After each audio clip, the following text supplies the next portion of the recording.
Hoy se trata acerca de comprender el impacto del espiritismo en la sociedad actual y explorar la perspectiva adventista sobre este tema. Vamos a abrir ahorita nuestras Biblias en 2 Corintios 11. 2 Corintios 11, 13 a 10. Vamos a orar antes. Padre nuestro que estás en el cielo, santificado sea tu nombre. Al abrir tu santa palabra, te suplicamos que el Espíritu Santo nos dirija, nos ilumine, nos ilustre acerca de este tema que es un gran problema que se cierne sobre el mundo, sobre la sociedad, sobre la iglesia. En el nombre de Jesús. Amén. 2 Corintios 11, 13 a 15. Dice así: pues no son más que falsos apóstoles y engañadores que se disfrazan de apóstoles de Cristo. Y esto no es nada raro, ya que Satanás mismo se disfraza de ángel de luz. Por eso resulta muy natural que sus seguidores también se disfrazan de personas de bien, pero habrán de terminar como sus hechos merecen. Bueno, hermanos, el espiritismo actualmente ha tomado formas sofisticadas. Ya no es aquel espiritismo que nosotros veíamos en la historia, que era un espiritismo que todo el mundo aborrecía. Pues el pueblo de Israel tenía una orden muy clara de parte de Dios de no acercarse por ninguna manera, como hemos visto ahorita con los ejercicios bíblicos, de no acercarse a los médicos, a los espiritistas, a los hechiceros. Y había orden de parte de Dios de que esas personas fueran matadas. Saúl era uno de los reyes que tenía esa encomienda de que espiritistas que encontraran en el pueblo de Israel fueran ejecutados. De la forma que fueran, pero tenían que ser matados para que la forma de adoración a Satanás que ellos tenían no contagiara al pueblo.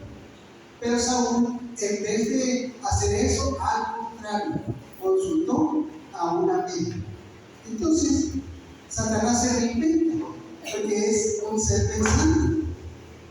Y él busca la manera de contagiar a la iglesia o al profeta en turno, para que a fin de contagiar con el espiritismo a la iglesia o al profeta en turno, este profeta o esta iglesia lleve a esclavitud al pueblo, porque Satanás siempre trata de echar abajo los planes de Dios, pero Dios siempre triunfa, Dios siempre tiene gente leal, gente fiel, y entonces ha contaminado el enemigo de las almas, ha contaminado la mayoría del mundo cristiano. Actualmente la mayoría de los ministros, la mayoría de los pastores que populan en el mundo, la mayoría de ellos no son más que brujos de púlpito. La mayoría de los ministros que están en Estados Unidos en realidad son brujos. No tienen nada que ver con el cristianismo, pero es una mezcla muy sofisticada, muy sutil, muy moderna. Y las personas van ante esos brujos, pero ellos piensan que van a estar ante el ministro del Señor y hasta dicen amén. Pero esos hombres se confabulan para extraviar al hermano. A mí de vez en cuando me llegan invitaciones de ciertas personas que están metidas en estas cosas, porque pues yo como cualquier miembro de iglesia, cuando ya te paras al frente, hermano, tú tienes que comprender que te conviertes en una persona pública, ¿sí o no? Si te paras al frente y alguien te toma una foto, no se lo puede prohibir. ¿Por qué no se lo puede prohibir? Porque desde que pasas al frente te conviertes en una persona pública. ¿Sí entiendes, hermano? En el momento que tú decides ser adventista del séptimo día, tú ya estás entrando en la fila del ejército de Dios y se te va a hacer lucha. Para empezar, el cristiano, el adventista del séptimo día, tiene un lugar asegurado en el cielo, ¿sí o no? Tiene una casa. Pero esa casa que tiene asegurado allá, esa casa le pertenecía a otro, ¿sí o no? Le pertenecía a un ángel cuando era puro. Pero cuando ese ángel traicionó a Dios, abandonó su lugar y fue echado del cielo. Pero ese lugar lo dejó vacante. Ese lugar que quedó vacante le pertenece a alguien que lo va a tomar. Pero ese ángel caído se va a oponer, porque no va a permitir que tú tomes el lugar que él tenía antes. Se va a oponer y te va a hacer la vida de cuadritos para que tú no tomes la recompensa que te está asignada. Porque los lugares que los adventistas y que los cristianos tienen prometidos son los lugares que esos ángeles dejaron vacantes. Entonces, por eso se le dificulta al cristiano la entrada al reino del cielo. Pues supongamos como que si esos demonios en un lenguaje mudo te dijeran: tú vas a entrar al reino de los cielos y vas a ocupar mi lugar que yo tenía antes sobre mi cadáver. Entonces tienes que vencerlo con el poder de Dios. Pero Dios te asigna un ángel guardián y ese ángel guardián te va a proteger durante toda tu vida, desde que naces hasta que Dios no lo quiera mueres. Ese ángel te cuida y ese ángel va a batallar con el ángel caído para que haya un dominio de parte de Dios. Esa lucha no la vemos, pero el ángel bueno lucha contra el ángel malo, y tú con la decisión que tomes, de alguna forma decides que ángel es el que gana tu vida, con la decisión que vas tomando día con día, porque no es una decisión de hoy para siempre, ¿no? Cuando se te presenta una cosa que sabes que va contra la ley o contra la voluntad de Dios y tú la vas a anular, porque se te puede presentar en un envase atractivo, no un envase que te sea asqueroso, ¿no? Se te puede presentar en una forma muy sutil, o como se le presentó a Adán, en la forma de alguien conocido. Y a Eva se le presentó en forma de alguien conocido, la serpiente. Pues la serpiente era alguien familiar, era el animal más hermoso del Edén. ¿Quién va a pensar que ese animalito tan hermoso con alas iba a ser el medio que era? La serpiente fue el medio que el enemigo ocupó para tentar a Eva. Eva esperaba a alguien de gran continente, de mucha presencia, alguien fuerte. Pero cuando vio que ese animalito con el cual interactuaba todos los días y que tenía alas, le habló. Y como es que habló, pues es que resulta que, según él, había comido del fruto y ahora entró en una atmósfera más elevada. Primero no hablaba esa serpiente, pero ahora resulta que al comer el fruto, ahora hablaba. Pero no era así, sino que el ángel caído se había posesionado de su cuerpo y el ángel caído hablaba a través de la serpiente. Esa serpiente que volaba en el Edén simboliza, ¿qué cosa simboliza esa serpiente con ángel? Simboliza el cristianismo falso. Esa serpiente que vuela simboliza un ángel, un mensajero falso, y simboliza la cruz de Cristo, pero falsa. A través de esa serpiente, Eva fue engañada, y a través de una falsa interpretación de la Escritura, el pueblo sería engañado. ¿Quién imaginaría que el engaño de la Escritura viniese de forma que se la presentasen al pueblo mediante un pastor popular, a quien todos le tienen confianza? Dice: no puede ser, es imposible que él nos lleve a un engaño. Pero resulta que si te alejas de la Biblia, vas a creer en él, porque antes confiabas en él, ¿verdad que ya no? Por mucho que tú le hayas confiado de que él predicaba lo más puro, lo más santo, pero de pronto se empieza a alejar de la Escritura, debes de tener precaución, porque ya se está alejando de la Escritura. Es que antes sí, pero antes era, ahorita ya se está alejando, debes de tener precaución.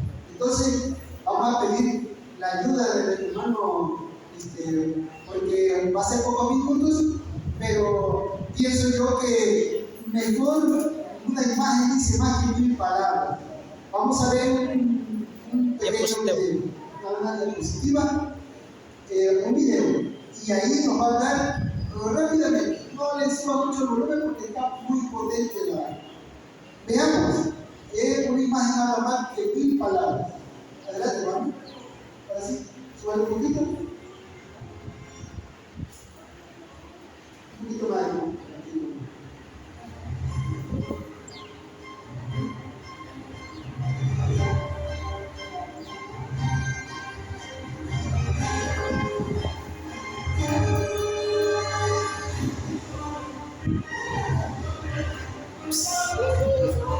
Vámonos.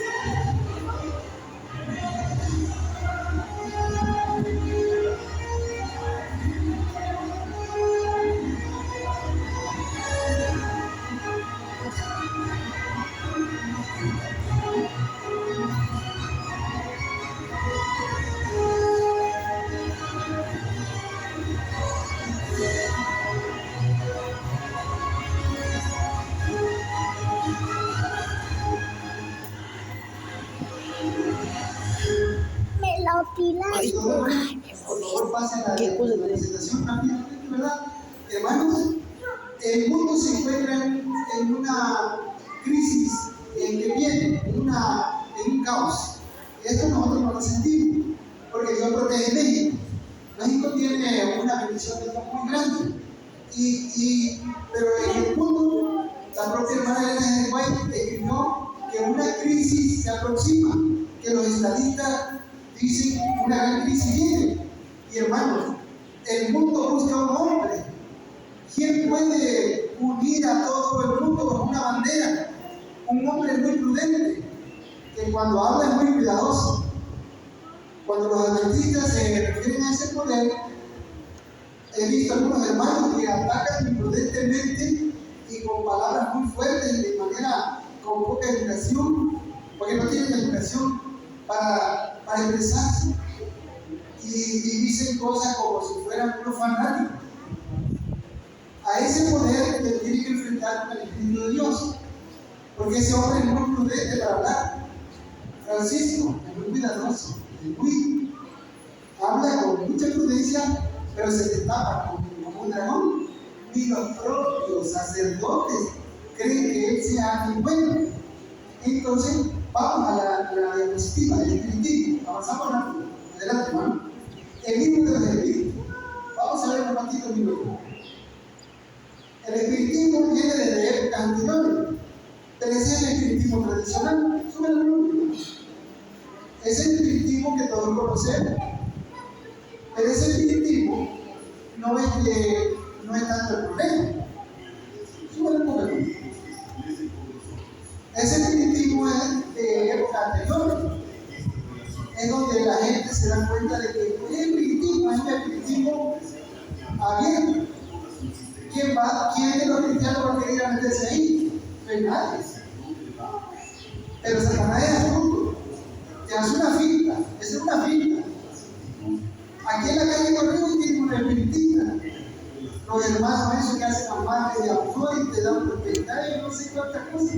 Allá se fue por mi casa hace tiempo y le faltaron a medio un celebrante. Salían huyendo porque la gente lo andaba buscando para cobrarle lo que le hicieron, que lo engañan. Ahorita están ahí frente. No son de aquí, son morenos, son de Sudamérica. Engañan a la gente, bonito y se ganan. Ese es su modo operandi. Este espiritismo no es peligroso. No. El espiritismo peligroso es el que se intenta meter en el cristianismo. Ese es el espiritismo que a nosotros nos preocupa.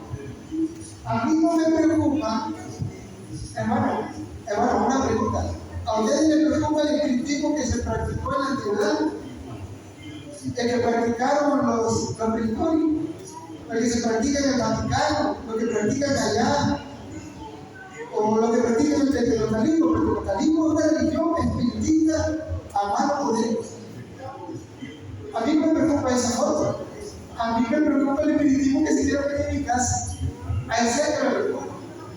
el que se quiera meter en la iglesia.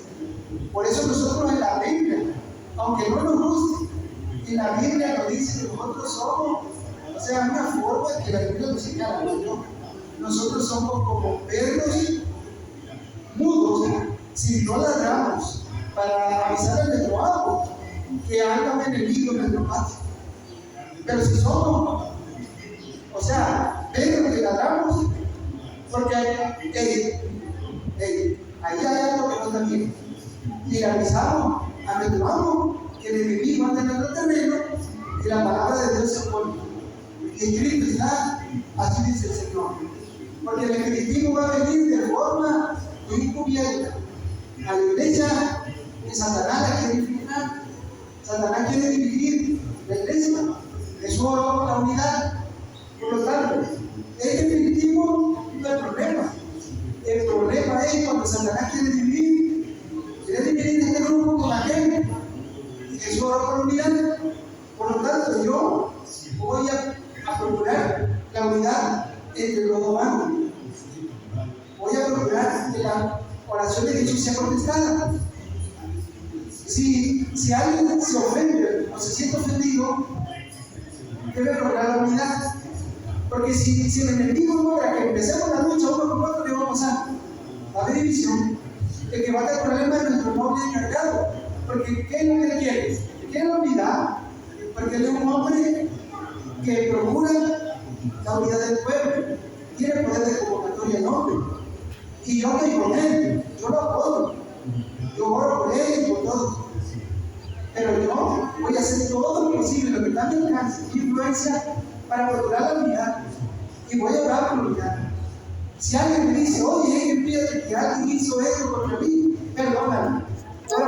No me muevas, estoy grabando. Porque si te le vas encima, se va a empezar una pelea que no se va a acabar.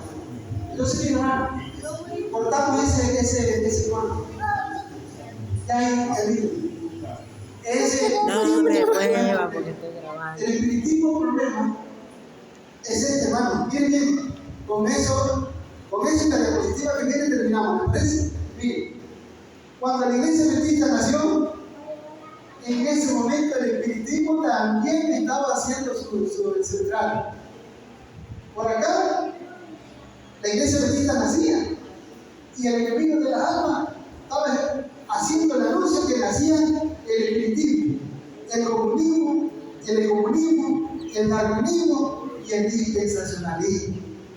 El evangelio eterno estaba siendo empezado a predicar mediante el adventismo, la hora del juicio, la purificación del santuario, el sábado y adorar el error, pero el enemigo por el otro lado estaba haciendo su parte, la parte maligna. La década de 1840 fue el surgimiento de unos movimientos globales. Los movimientos de los que hemos hablado surgieron, cuestionaron la verdad de Dios. Pero pregunta, ¿es casualidad que Dios dio el surgimiento de una iglesia que proclamaba la verdad sobre el sábado y el carácter creador de Dios? Pero ¿qué pasó? Darwin decía, esta es selección de especies, esto es evolución.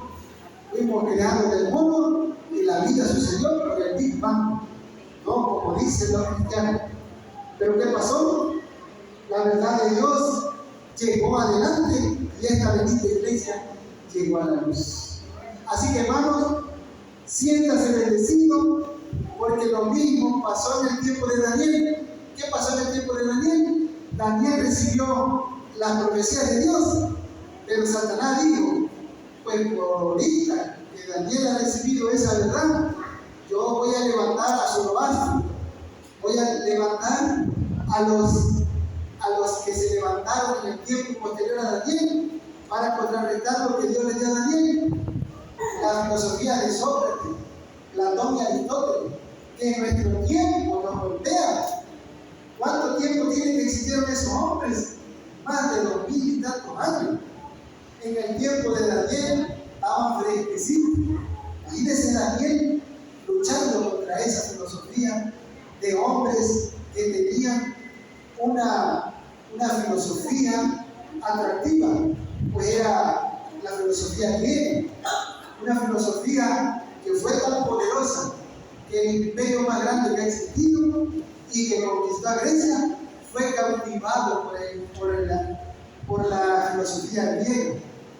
Los hombres griegos, por su manera de pensar, cautivaron a los romanos.